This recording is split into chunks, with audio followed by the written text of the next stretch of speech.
Roger, I had a very disturbing dream last night. In this dream, I found myself making love to a strange man. Only I'm having trouble, you see, because he's old and dying. And he smells bad, and I find him repulsive. But then he tells me that everything is erotic, that everything is sexual. You know what I mean? He tells me that even old flesh is erotic flesh. That disease is the love of two alien kinds of creatures for each other. Hey, this is Gorphobe.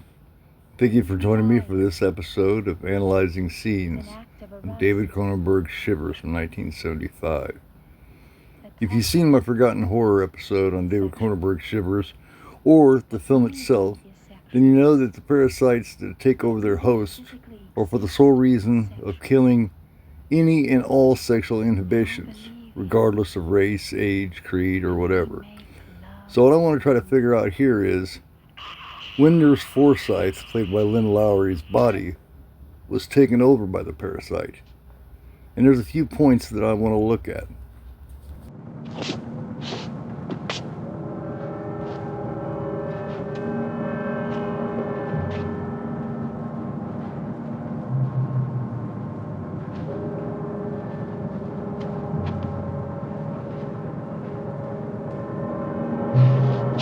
First, how long had it been since she'd been infected? And second, is there an incubation period? And if there is, how long is it? If you've seen the film, then you know that Dr. St. Luke, played by Paul Hampton, had just saved her from being assaulted in the Starliner parking lot garage. So is she infected then?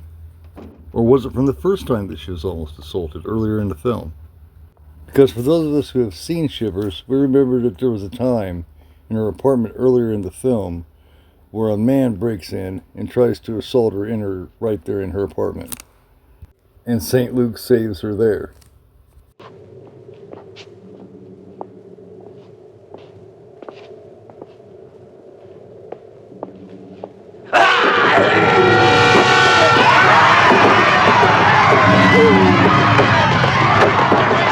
My second point is that since we can assume that the sexual assault didn't take place at either of those times, then we can safely assume that it happened when one of those two men forcibly kissed her.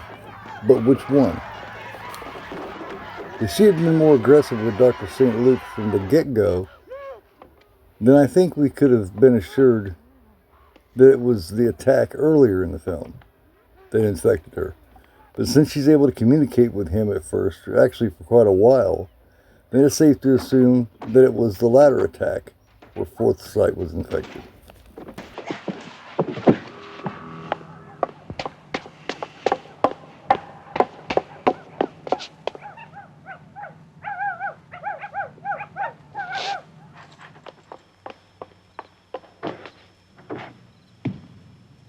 Now the group that just attacked them and took Forsyth had been infected, some of them for days, but a lot of them had just happened on this day, which goes to show that the parasites have continued to grow stronger and stronger, because Janine Tudor and Betts, played by Barbara Steele, have been completely overtaken now. And that was just a few hours ago. So now he's trying to get away, and he's saying this is almost like, this is definitely Romero Night of the Living Dead inspired. Most definitely. Because you gotta think, Night of the Living Dead is the only one that was out at this point. This is 75, there hadn't even been a Dawn of the Dead yet.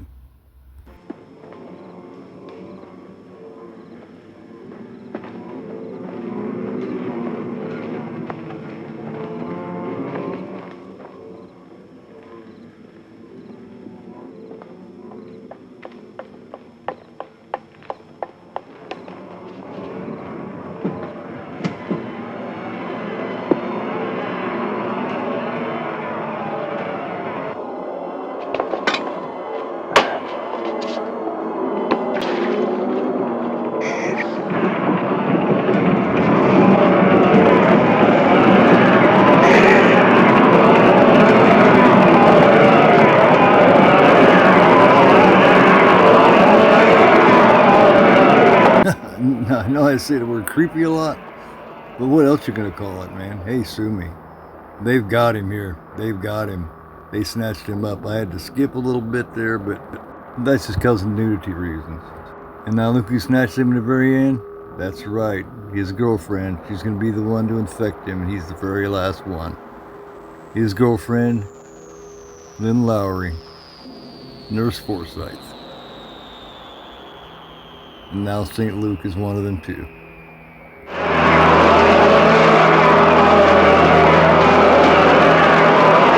Something about the scene that just creeps me the fuck out, man. It's like a bunch of buzzing, busy bees, man. It's weird. Now check this out. One by one, car by car, every member of the Starliner Towers, led by St. Luke and Nurse Forsyth, are led right out of the parking garage, directly across the bridge off the island into the city. To do what? To infect the rest of the city. I really love the little after sex cigarette there that they're having on the way out. That's cute.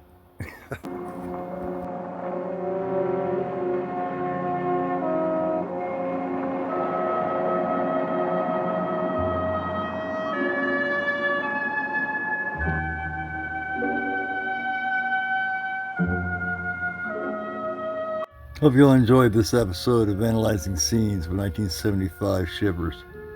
Much love to you, and don't forget that I am Gorephobe and you are not. I'll catch you next time.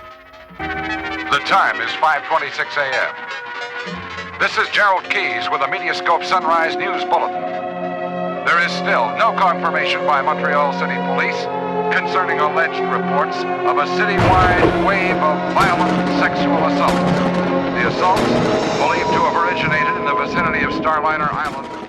In the end, there will be only chaos. Well, that's all water under the bridge, as I always say. Water under the bridge.